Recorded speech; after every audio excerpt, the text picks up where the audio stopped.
On Watertown's highest hill in the northwest part of the city, you will find this nearly 130-year-old home. The story of how it came to be and why it is still standing is filled with dramatic highs and lows. This is the home of South Dakota's last territorial governor and first state governor, Arthur Mellette. He felt very strongly about public education and that everyone should have a chance to be educated. This is Prudy Calvin. She is the president of the Mellette Memorial Association and is one of the top Mellette researchers in our area. Arthur Mellette came to Dakota Territory with his family in January of 1879 after having been a member of the Indiana legislature and a veteran of the Civil War. He arrived in the middle of a terribly harsh winter. Charles, one of the sons, wrote it was 45 below. Maggie, the mother, wrote it was 35 below. It was chilly. Mellette was here because he had been appointed the Registrar of Deeds for homesteads in the Springfield area.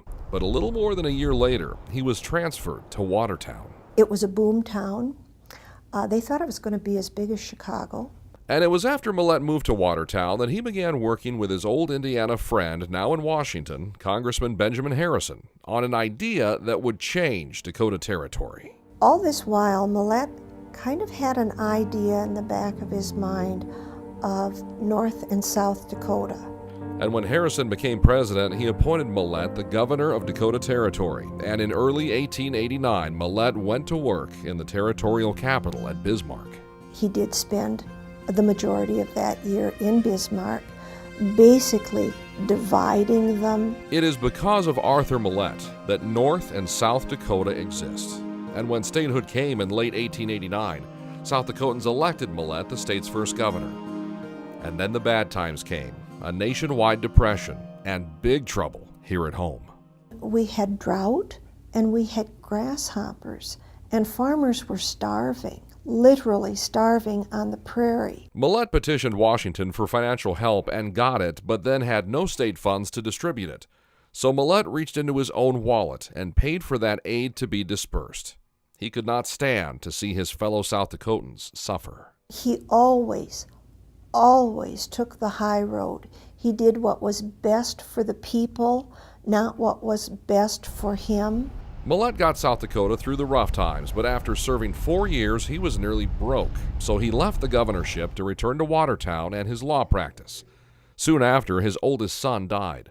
Then he discovered his former state treasurer had stolen more than $300,000 from the state, funds which were bonded in Mellette's name, meaning he had to pay that money back. So he lost all of his property and this house to the state of South Dakota to try to retire that debt. Mellette left Watertown to open a law practice in the lucrative community of Pittsburgh, Kansas. But then, if things couldn't get worse, Mellette got sick, very sick. We know he went to Cincinnati to a doctor. We don't know what the doctor told him, but it wasn't good. Arthur Mellette died in May of 1896. Before he did, he wrote a letter to his wife Maggie's mother, asking her to take care of his wife, because he knew soon he wouldn't be able to. He wasn't afraid of dying.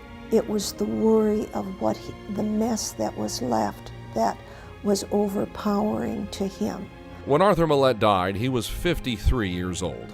Prudy Calvin says despite the volumes of personal papers the Mellette family donated to the state, nowhere is it written or stated what killed Arthur Mellette. His wife Maggie survived for another 43 years without him and wrote a lot about her life with him and about how much she loved him, but never, ever wrote about his death. I think it must have been horrific for her because he truly was the center. When you live with someone who is as larger than life as he was, it had to have left such a gap.